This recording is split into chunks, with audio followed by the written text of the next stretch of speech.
Las anemias hemolíticas se caracterizan por destrucción prematura de eritrocitos. Los pacientes retienen hierro, retienen productos de la degradación de hemoglobina y se incrementa la eritropoiesis.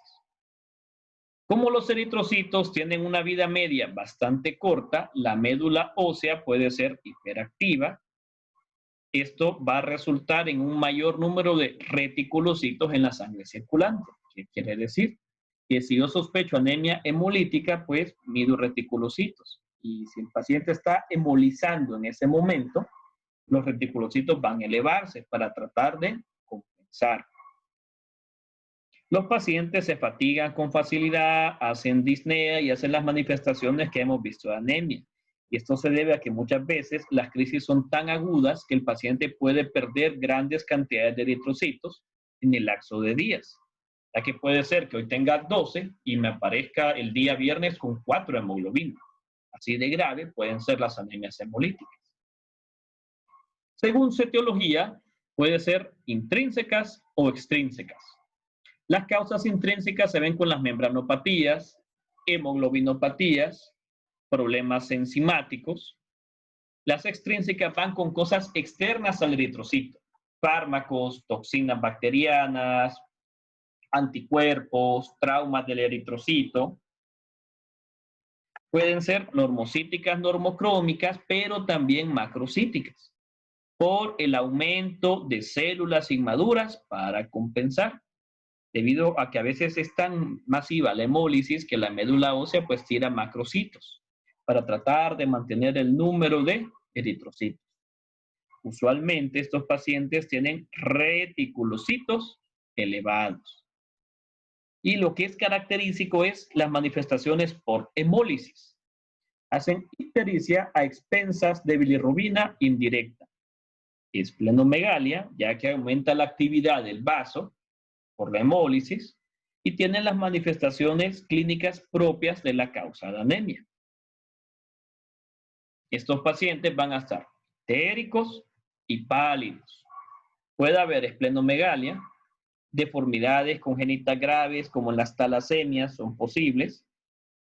La hemoglobina puede estar normal al inicio y posteriormente puede tener graves reducciones. Los volúmenes pueden estar aumentados, por lo que hablábamos, que aumentaba la cantidad de eritrocitos inmaduros, los reticulocitos aumentados, la bilirrubina aumentada, la LDH va a estar elevada y la aptoglobina puede estar reducida o ausente, sobre todo cuando la hemólisis es intravascular. El principal signo de estos pacientes es ictericia. Van a tener coloración amarillenta de piel y mucosas. Puede haber coluria debido a que al aumentar el metabolismo de la bilirrubina, aumenta también la bilirrubina directa y esta se elimina por orina. En muchos casos los pacientes tienen esplenomegalia. Recuerden que el vaso es el principal sitio de hemólisis. Y también puede haber hepatomegalia. En las formas congénitas puede haber deformidades óseas por hiperactividad de la médula ósea. Entonces aquí tenemos la división. Causas intrínsecas, ejemplo clásico, membranopatías, enzimopatías, hemoglobinopatías. Solo vamos a ver algunas de las más representantes porque realmente son bastante las patologías. Vamos a ver de las más frecuentes. Luego está causas extrínsecas, donde el problema es que algo me destruye el eritrocito. Puede ser autoinmune, drogas, virus, idiopática, reacciones posttransfusionales, anemia hemolítica recién nacido, trombosis microangiopática, que solo vimos en anticuerpos antifosfolípidos, que es una causa de anemia hemolítica, por parásitos, la malaria, y por agentes químicos, el veneno de las arañas. Vamos a ver la primera causa intrínseca, la esferocitosis. Es una enfermedad autosómico dominante, donde se afecta la membrana, por eso es una membranopatía. Hay anomalías en la espectrina, que es la proteína, las proteínas de membrana, banda 3, que eso nos va a causar pérdida gradual. Como su nombre lo dice, la pérdida de la espectrina va a hacer que el eritrocito se forma en forma de esferocito, quede redondo. Ya hablábamos ayer que una de las propiedades de los eritrocitos es que se pueden deformar, incluso los macrocitos se deforman. Pero los esferocitos no se deforman, no atraviesan el vaso y se destruyen. Y la mayoría pierde su membrana superficial y muere.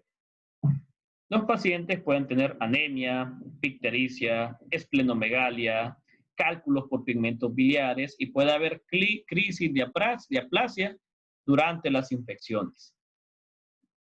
Entonces así se ven los esferocitos redondos. Como no se pueden deformar, por eso se destruye. Por eso hacen hemólisis en vaso. La otra, que es relativamente frecuente en nuestro medio y es muy probable que la vean, es la anemia de células falciformes, o también llamada anemia drepanocítica. Es un problema hereditario donde hay una alteración en la hemoglobina. El paciente forma hemoglobina S. Esto me da a crisis de hemólisis crónicas, hay dolor y a largo plazo puede haber insuficiencia de órganos.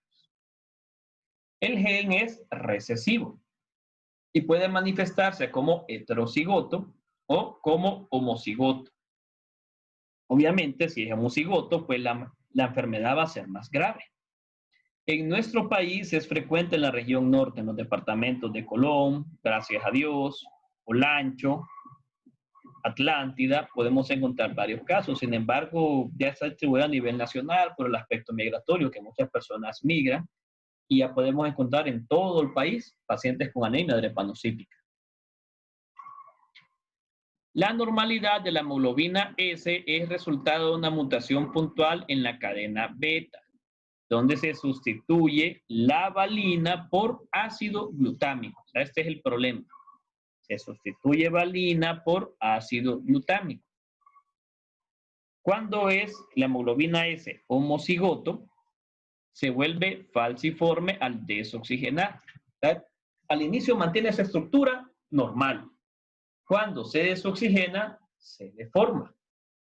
Esta hemoglobina desoxigenada y deforme se agrega y polimeriza en el citoplasma, creando un gel semisólido que cambia la forma del eritrocito. O sea que el eritrocito se va a deformar por la hemoglobina S desoxigenada. Puede volver a su forma normal cuando se oxigena.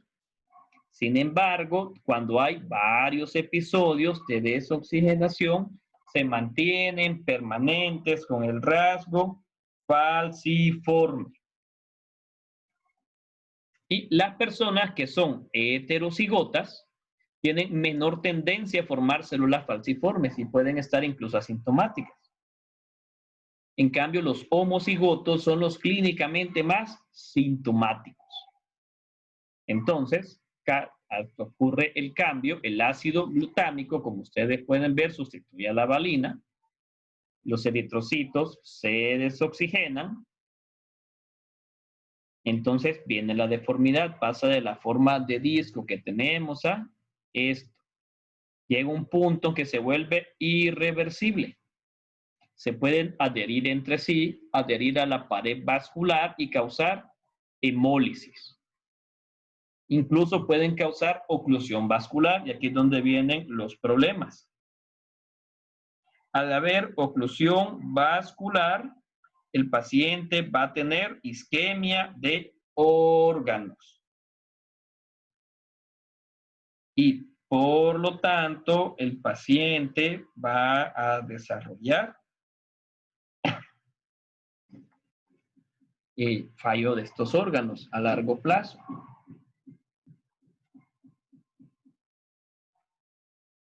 Muy bien, entonces, el eritrocito cuando está oxigenado, no hay problema. Cuando se desoxigena, viene el problema. Se despolimeriza. Ocurren cambios en la membrana, entra calcio, escapa potasio. La célula se vuelve rígida, viscosa. Por un lado, al estar así, fácilmente es hemolizada. Y por otro lado hay oclusión vascular. La oclusión vascular puede causar infartos, dolor isquémico, disfunción orgánica múltiple, incluso autoinfarto esplénico. ¿Qué quiere decir? Que los pacientes van a tener isquemia de órganos. Ese es el problema. O sea que la anemia drepanocítica no solo es hemólisis, involucra crisis vaso-oclusivas, donde se afectan órganos. Entonces, aquí está, los defectos, la polimerización, quedan así, se queda irreversible, me da vaso-oclusión. O sea, esto ocurre a nivel de la microcirculación. Entonces, ¿qué va a pasar? Los pacientes van a tener más dolor porque no va a llegar oxígeno. El dolor es en las extremidades, puede haber síndrome de doloroso torácico por pequeños infartos pulmonares, pequeños infartos en los dedos, pequeño infarto a nivel esplénico. Entonces ya vimos que hay dos eventos que son claves, hemólisis y oclusión vascular.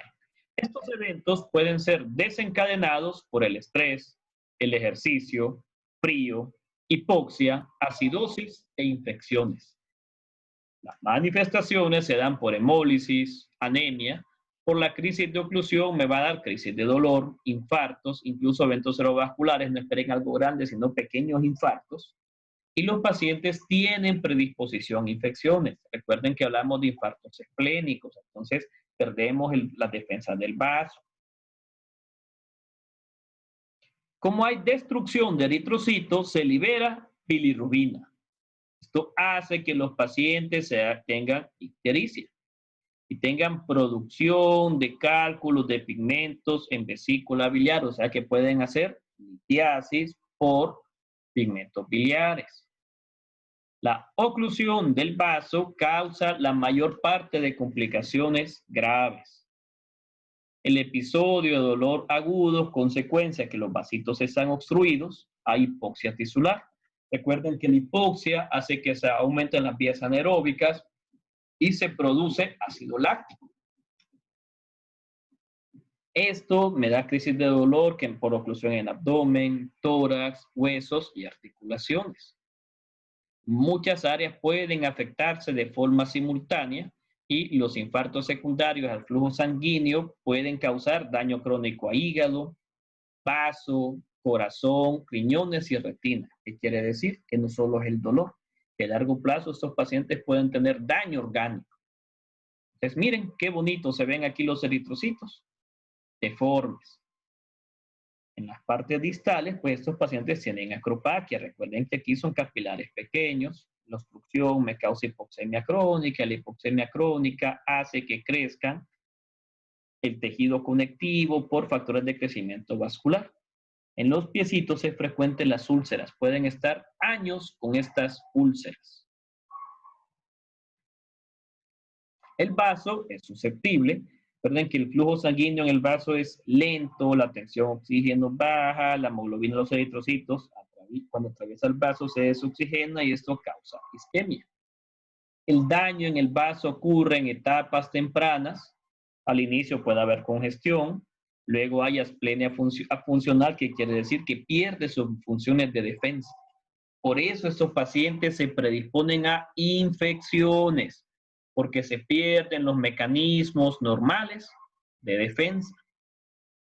Pueden tener infecciones por Streptococcus beta-hemolíticus, Haemophilus influenza y especies de Klebsiella.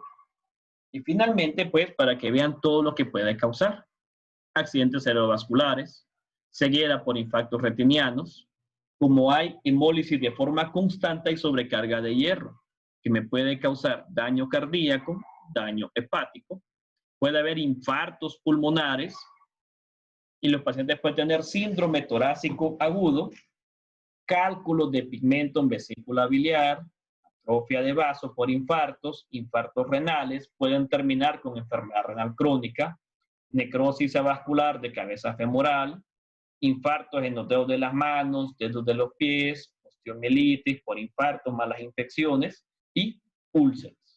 Ven que es algo complejo. Recuerden, anemia drepanocítica no solo es hemólisis.